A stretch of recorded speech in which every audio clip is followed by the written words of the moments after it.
हमारे इस YouTube channel के सेगमेंट फास्ट न्यूज में आप तमाम का इस्तकबाल है। इस वीडियो में आप देख सकते हैं कम मिनटों में बहुत ज्यादा खबरें।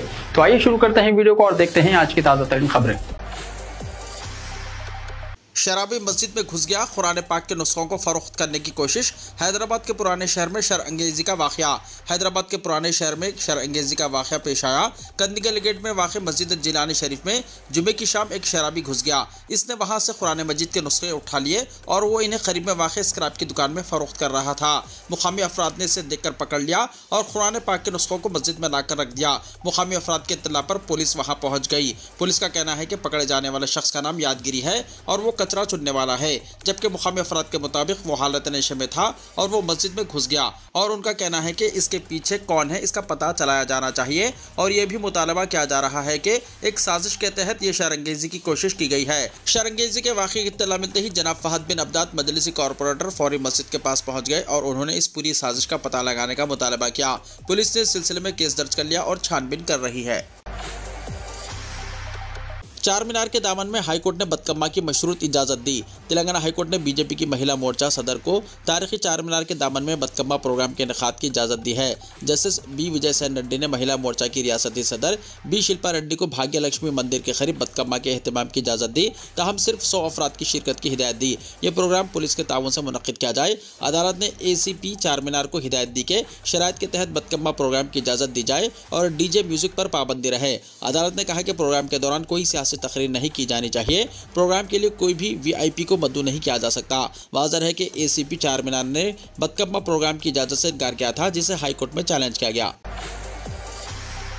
मूसा नदी प्रोजेक्ट के एजेंडे पर दोबारा इलेक्शन कराए जाएं, KTR ने कहा। BRS के कारगुजार सदर KT रामाराव ने कांग्रेस लीडर राहुल गांधी को झिझोड़ते हुए मूसा रिवर फ्रंट ब्यूटिफिकेशन प्रोजेक्ट के वाहिद एजेंडे के साथ नए इलेक्शन कराने का चैलेंज किया। उन्होंने एक्स पर पोस्ट किया कि आया राहुल गांधी में दम है। उनका ये चैलेंज एक शहरी ओले टोडेक के एक्स पर पोस्ट के बाद आया, जिसमें तजवीज़ दी गई थी कि अगर कांग्रेस हुकूमत वाकई इस मनसूबे की अहमियत पर यकीन रखती है तो इसे हुकूमत को तहलील कर देना चाहिए और आवाम से नई तरमीम हासिल करना चाहिए। शहरी ने इस्तदलाल पेश किया कि कांग्रेस को मुफ्त स्कीमों के वादों की बुनियाद पर मुंतखब किया गया था और इसे रिवर फ्रंट प्रोजेक्ट को तरजीह देने के बजाय इन वादों को पूरा करने पर तवज्जो देना चाहिए। मूसा रिवर फ्रंट प्रोजेक्ट को सामने लाने की वजह से खानदानों की बड़े पैमाने पर नकल मकानी हुई है और हुकूमत की मिसमारी की प्यास खानदानों को टुकड़े टुकड़े कर रही है। उन्होंने जबरी बेदखली के जज्बाती इक़दाम की तरफ इशारा करते हुए कहा कि मुआवजे की अदायगी के बारे में हुकूमत का नुक्ता नज़र ठीक नहीं है और अहलकारों ने घर खाली करने के बदले में एक डबल बेडरूम वाले घर के साथ मामूली 25,000 रुपये की पेशकश की, जबकि मुतासरा खानदानों ने मकानात की तामीर में बहुत ज़्यादा सरमाया मशगूल किया था। उन्होंने कहा कि आपने एक बार फिर साबित कर दिया है कि आपका इंदरम मराजम यहाँ जाने लेने के लिए है। BRS के कारगुजार सदर ने खानदानों को मायूसी की तरफ ले जाने के लिए रेवंत रेड्डी को तनखीद का निशाना बनाया और कहा कि कई अफराद ने अपने घर खोने के खौफ से अपनी जानें ले ली हैं, जबकि चंद ने खौफ और इसके नतीजे में पैदा होने वाली जहनी इज़्ज़त की वजह से आखिरी सांस ली। उन्होंने कांग्रेस हुकूमत की गरीबों की जिंदगियों और माश के बारे में गैर संजीदा होने पर तनखीद की और मकानात मिसमार करने को गरीब खानदानों की जिंदगियों का खतल करार दिया।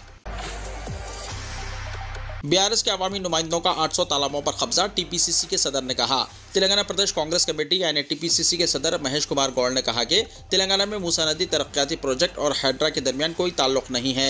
आज यहां प्रेस कॉन्फ्रेंस से खिताब करते हुए उन्होंने कहा कि BRS MLAs और MLCs हैड्रा पर इल्ज़ाम लगा रहे हैं क्योंकि उन्होंने रियासत में 800 तालाबों पर कब्जा कर रखा है।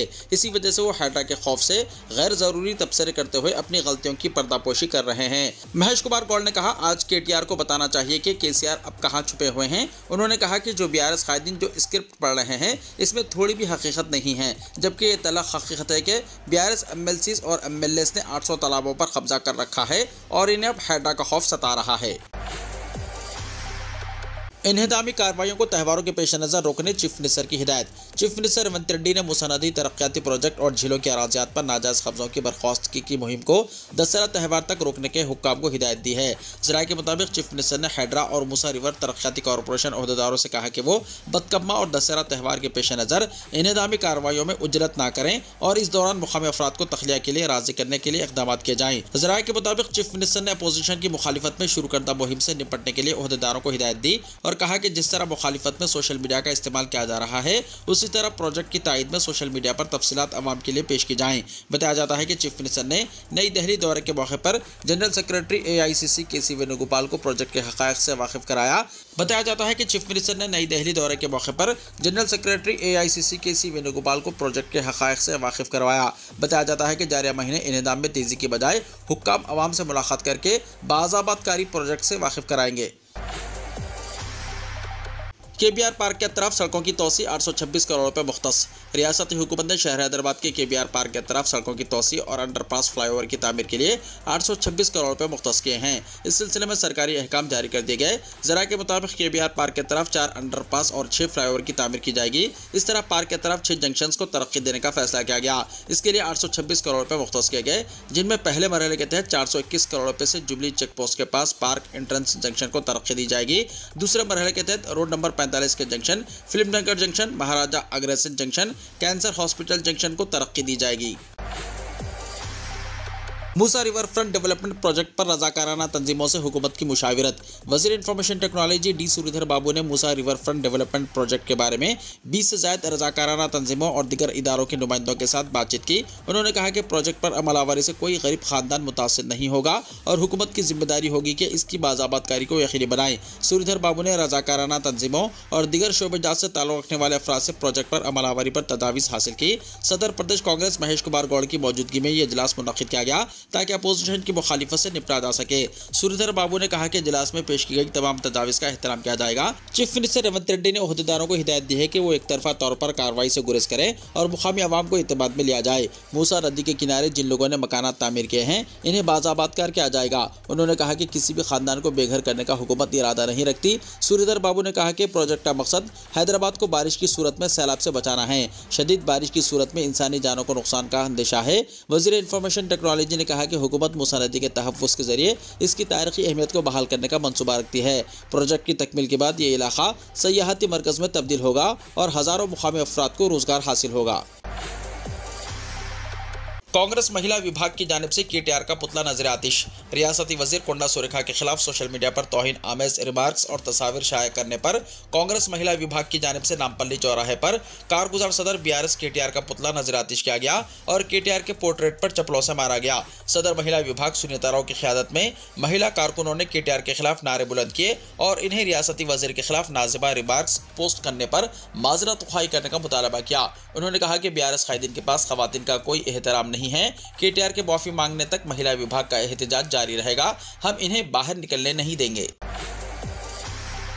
हैदराबाद के कई इलाकों में बारिश। हैदराबाद जुम्मा सुबह से शदीद गर्मी की लपेट में था, जिसकी वजह से लोगों को सख्त मुश्किलात का सामना करना पड़ रहा था। तहम शाम 4 बजे के करीब मौसम में तब्दीली आई, जिसके साथ ही ठंडी हवाएं चलने लगी और कई मुकामात पर मौसलाधार बारिश शुरू हो गई। इस बारिश की वजह से हैदराबाद में भारी बारिश की वजह से मौसम खुशगवार हो गया। बारिश के आगाज़ के साथ ही लोगों को शदीद गर्मी से राहत मिली। वाज़ेह है कि शहर में गुज़िश्ता कल और इससे पहले भी कई मुकामात पर बारिश हुई थी। Toli Chowki, Nampally, Mehdipatnam, LB Nagar, Chaitanyapuri, Banjara Hills, Jubilee Hills, Panjagutta, Khairatabad, Somajiguda, Begumpet और दीगर कई मुकामात पर बारिश हुई। हिंदुस्तान के कई शहरों में ईरान और हिजबुल्लाह के हक़ में मुजाहिरे, इसराइल की पॉलिसियों की मजम्मत। इसराइल के लिबनान में जारहियत और ईरान की जानिब से जवाबी कार्रवाई का असर हिंदुस्तान में भी नजर आ रहा है और जुमे के रोज़ राजधानी दिल्ली समेत मुल्क के कई शहरों में मुजाहिरे किए गए। रिपोर्ट के मुताबिक दिल्ली, लखनऊ, श्रीनगर और हैदराबाद समेत अहम शहरों में ईरान के हक़ में मुजाहिरे किए गए। ये मुजाहिरे खास तौर पर लिबनानी हिजबुल्लाह के रहनुमा हसन नसरुल्लाह के कत्ल के बाद किए गए, जिन्हें इसराइल की जानिब से फिजाई हमले में हलाक किया गया। मुजाहिरीन ने इस वाक़े की मजम्मत करते हुए इसराइल की जानिब से होने वाले इक़दामात की मुखालिफत की। दिल्ली में मुजाहिरीन ने ईरान की हिमायत में नारे लगाए और इसराइल के खिलाफ नारेबाजी की। इन मुजाहिरों में मुख्तलिफ मजहबी और सियासी जमातों के कारकुनान शरीक हुए। उत्तर प्रदेश की राजधानी लखनऊ और जम्मू एंड कश्मीर में भी ईरान के हक़ में बड़े पैमाने पर मुजाहिरे हुए, जहां लोगों ने इसराइल के खिलाफ शदीद गम और गुस्से का इजहार किया। मुजाहिरीन का कहना था कि नसरुल्लाह की शहादत एक बड़ी साजिश का हिस्सा है, जिसका मकसद मशरिक़ी वुस्ता में ईरान के असर और रसूख को कम करना है। दरियासना हैदराबाद में भी एक शमा बरादरी का एहतमाम किया गया, जिसमें ईरानी कौंसल जनरल मेहदी शाहरुखी ने शिरकत की। उन्होंने नसरुल्लाह के कत्ल को एक बड़ा अलमिया करार देते हुए कहा कि ये वाक़या ईरान के खिलाफ इसराइल की जहरियत की एक मिसाल है। शाहरुखी ने मजीद कहा कि ईरानी क़यादत ने कई बार सब्र और तहम्मुल का मुजाहरा किया, लेकिन इसराइल की हालिया कार्रवाइयों ने ईरान को जवाब देने पर मजबूर कर दिया है। दिल्ली में होने वाले मुजाहरों में शरीक अफराद ने इसराइल की जानिब से की जाने वाली इंसानी हुकूक की खिलाफ वर्जियों के खिलाफ भी आवाज उठाई। मुजाहिरीन का कहना था कि ये मुजाहरे आलमी बरादरी के सामने एक पैगाम है कि इन्हें इसराइल की गैर इंसानी पॉलिसियों के खिलाफ खड़ा होना चाहिए। मुजाहरों में शरीक अफराद ने अपने हाथों में ईरानी झंडे और बैनर्स उठा रखे थे जिन पर नसरुल्लाह के हक में नारे दर्ज थे। बड़े पैमाने पर एहतजाज और मुजाहरों के पेश नज़र सिक्योरिटी एजेंसियां मुस्तैद रहीं और मुख्तलिफ मुकामात पर हंगामा के खदशात की वजह से इजाफी सिक्योरिटी फोर्सेस को तैनात किया गया था। मुजाहरों के दौरान पुलिस ने मुजाहिरीन को मुंतशिर करने की कोशिश की, ताहम मुजाहिरीन ने आलमी बरादरी तक अपने पैगाम को पुरजोर तरीके से पहुंचाया। ईरान के हक में ये मुजाहरे सिर्फ हिंदुस्तान में ही नहीं बल्कि दुनिया भर में जारी हैं, जिसमें मुख्तलिफ ममालिक के लोग इसराइल की कार्रवाइयों की मजम्मत कर रहे हैं। ये मुजाहरे बैनुल अक़वामी सतह पर ईरान के साथ यकजहती का इजहार भी हैं और ये इस बात की निशानदही करते हैं कि मशरक़ी वुस्ता के मामलात में हिंदुस्तान की पोजीशन किस तरह आलमी सतह पर असरअंदाज हो रही है। कांग्रेस ने दिल्ली, महाराष्ट्र, झारखंड असेंबली इंतखाबात के लिए कोऑर्डिनेटर मुकर्रर किए। जम्मू एंड कश्मीर और हरियाणा के असेंबली इंतखाबात मुकम्मल होने के बाद कांग्रेस ने अब दिल्ली, झारखंड और महाराष्ट्र के असेंबली इंतखाबात की तैयारी शुरू कर दी है और इस सिलसिले में आज इन तीनों रियासतों के लिए कम्युनिकेशन कोऑर्डिनेटर मुकर्रर किए गए हैं। कांग्रेस की कम्युनिकेशन एंड पब्लिसिटी डिपार्टमेंट के सरबराह पवन खेड़ा ने यह इत्तला देते हुए कहा कि पार्टी की तरफ से तीनों रियासतों के मुख्तलिफ इलाकों के लिए मुकर्रर करदा कोऑर्डिनेटर्स रियासती महकमे मवासिलात के साथ मिलकर काम करेंगे ताकि पार्टी की इंतखाबी मुहिम का काम आसानी से चल सके। हरियाणा असेंबली इंतखाबात के लिए 90 सीटों पर वोटिंग जारी। 1031 उम्मीदवार आजमा रहे हैं किस्मत। हरियाणा में तकरीबन एक महीना तवील असेंबली इंतखाबी मुहिम के बाद रियासत के वोटर आज अपना मैंडेट देने जा रहे हैं। रियासत के 2 करोड़ 3 लाख वोटर 1031 उम्मीदवारों में से 90 MLAs का इंतखाब करेंगे। वोटिंग सुबह 7 बजे से शुरू हो चुकी है और शाम 6 बजे तक लाइनों में खड़े अफराद वोट डाल सकेंगे। हरियाणा असेंबली इंतखाबात के उम्मीदवारों में 930 मर्द और 101 खवातीन हैं। 462 उम्मीदवार आज़ाद हैं। 2019 के असेंबली इंतखाबात में 67.74% वोटिंग हुई थी। इस बार इलेक्शन कमीशन ने 75% वोटिंग का हदफ रखा है। एक तरफ बीजेपी हरियाणा में तीसरी बार जीतने की उम्मीद कर रही है तो दूसरी तरफ अपोजिशन पार्टी कांग्रेस को उम्मीद है कि वो बीजेपी को शिकस्त देकर हुकूमत बनाएगी। मगरबी एशिया का बहरान हिंदुस्तान को कर सकता है मुतासिर। पीएम मोदी की सदारत में काबीना की अहम मीटिंग। मगरबी एशिया में बढ़ता हुआ बहरान हिंदुस्तान को भी मुतासिर कर सकता है। दरअसल मगरबी एशिया के बहरान की वजह से आलमी सतह पर तेल की कीमतों में इजाफे का खदशा है। अगर ऐसा हुआ तो इसका बराह रास्त असर हिंदुस्तानी खजाने पर पड़ेगा। ऐसे में जुमे को पीएम मोदी की सदारत में सिक्योरिटी उमूर से मुताल्लिक काबीना कमेटी की एक अहम मीटिंग हुई जिसमें सूरत हाल पर गौर किया गया। इस मीटिंग में मगरबी एशिया के बहरान और हिंदुस्तान पर इसके मुमकिन असरात पर तबादला ख्याल किया गया। ईरान की हिमायत याफ्ता हिजबुल्लाह के सरबराह हसन नसरुल्लाह हाल ही में एक इसराइली फिजाइया हमले में मारे गए थे। इस खदशे के दरमियान के इसराइल ईरान की तेल तंसीबात पर हमला कर सकता है। इसके जवाब में ईरान ने गुज़िश्ता मंगल को इसराइल पर मिसाइलों और रॉकेटों से हमला किया। ईरान के हमले के बाद इसराइल ने भी जवाबी कार्रवाई की धमकी दी थी। हाल ही में अमेरिकी सदर जो बाइडेन ने कहा कि इसराइल ईरान के तेल के अड्डों पर हमला कर सकता है, जिसके बाद दुनिया भर में तेल की कीमतों में इजाफे का खदशा है। अगर ऐसा हुआ तो इसका हिंदुस्तान पर बुरा असर पड़ेगा। हिंदुस्तान अपनी ज़रूरत का 85% से ज़्यादा तेल दरामद करता है। वजारत पेट्रोलियम के पेट्रोलियम मनसूबाबंदी सेल के इदाद-ओ-शुमार के मुताबिक हिंदुस्तान ने माली साल 2023-24 में 2 करोड़ 94 लाख टन खाम तेल पैदा किया। इसके लिए मरकजी हुकूमत ने तकरीबन $132.4 बिलियन की खती रकम अदा की। हिंदुस्तान दुनिया में तेल दरामद करने वाला तीसरा बड़ा मुल्क है। यही वजह है कि अगर तेल की कीमतों में इजाफा होता है तो इसका हिंदुस्तान के खजाने पर बुरा असर पड़ेगा और हुकूमत का बजट डिस्टर्ब होने का खदशा है। मगरबी एशिया की सूरत हाल पर गौर किया जाए तो मौजूदा बहरान के तूल पकड़ने का खदशा है। यही वजह है कि ऐसी सूरत हाल में मरकजी हुकूमत का परेशान होना फितरी है। अगर मगरबी एशिया में कशीदगी मजीद बढ़ी तो इससे न सिर्फ यह खित्ता बल्कि पूरी दुनिया मुतासिर होगी। इससे ईरान और इसराइल के दरमियान बढ़ती हुई कशीदगी के दरमियान हिंदुस्तान की दरामदात पर असर पड़ेगा। हम सब का दुश्मन एक है और इसकी पॉलिसी मुसलमानों में तफारुक़ डालना है। ईरान के सुप्रीम लीडर आयतुल्लाह अली ख़ामनेई का तेहरान में 5 साल बाद खुतबा जुमा। ईरान के सुप्रीम लीडर आयतुल्लाह अली ख़ामनेई ने ईरान की जानिब से इसराइल पर किए गए हमले को जायज़ करार देते हुए कहा कि हम इसराइल को जवाब देने में ताख़ीर नहीं करेंगे और न ही जल्दबाजी करेंगे। आयतुल्लाह अली ख़ामनेई ने 5 साल बाद तेहरान में जुमे का खुतबा दिया और इमामत के फ़राइज़ अंजाम दिए। आयतुल्लाह अली ख़ामनेई ने अपने खिताब में कहा कि मुसलमान मुत्तहिद हो जाएँ तो दुश्मनों पर काबू पा सकते हैं। ईरानी सुप्रीम लीडर ने मज़ीद कहा कि कि हम सब का दुश्मन एक है और इसकी पॉलिसी मुसलमानों में तफर्रुक़ डालना है। उन्होंने कहा कि जिस तरह 7 अक्टूबर का हमला जायज़ था, इसी तरह ईरान का इसराइल पर हमला जायज़ है। इसराइल हिजबुल्लाह जंग, खामनाई की तकरीर ख़त्म होते ही लिबनान ने इसराइल पर दागे रॉकेट। यमन के हुसियों की जानिब से इसराइल के दारुल हुकूमत तिल अबीब के नवाही शहर याफा के कुलीदी हदफ पर हमले का दावा सामने आ रहा है। गैर मुल्की ज़राए इब्लाग के मुताबिक हुसियों के तर्जुमान याह्या अस्सीरा का वीडियो पैगाम में कहना है कि याफा में कुलीदी हदफ को ड्रोन तैयारों के साथ निशाना बनाया गया है। हिजबुल्लाह ने लिबनान में सरहद पर झड़पों के दौरान 17 इसराइली फ़ौजियों को हलाक करने का दावा किया है। ख़तरी नशरियाती इदारे अल जज़ीरा की रिपोर्ट के मुताबिक ईरानी हिमायत याफ्ता लिबनान के ग्रुप हिजबुल्लाह ने टेलीग्राम पर जारी एक बयान में दावा किया है कि झड़पों में 17 इसराइली फौजियों को हलाक किया है। तहम इसराइली फौज ने जुनूबी लिबनान पर हमले के बाद से अब तक सिर्फ 9 जंगी हलाकतों की तस्दीक की है। ईरान के सुप्रीम लीडर आयतुल्लाह अली खामनाई की तकरीर खत्म होने के फौरन बाद लिबनान से शुमाली इसराइल की जानिब रॉकेट दागे गए। खामनाई ने अपनी तकरीर में इसराइली हमले में जाँ बहक होने वाले हिजबुल्लाह के सरबराह नसरुल्लाह को अपना भाई करार दिया था।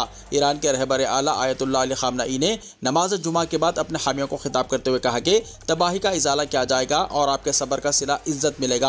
उन्होंने हिजबुल्लाह की तारीफ की और कहा कि इसराइल और अमेरिका का ख्वाब झूठा है और मज़ाहिमत का सिलसिला जारी रहेगा।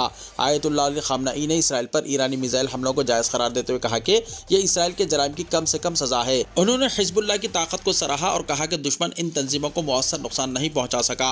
इसराइल की हिजबुल्लाह के खिलाफ लड़ाई में शिद्दत आई है, जिसके नतीजे में लिबनान में बमबारी की वजह से हज़ारों अफराद हलाक और लाखों बेघर हो चुके हैं।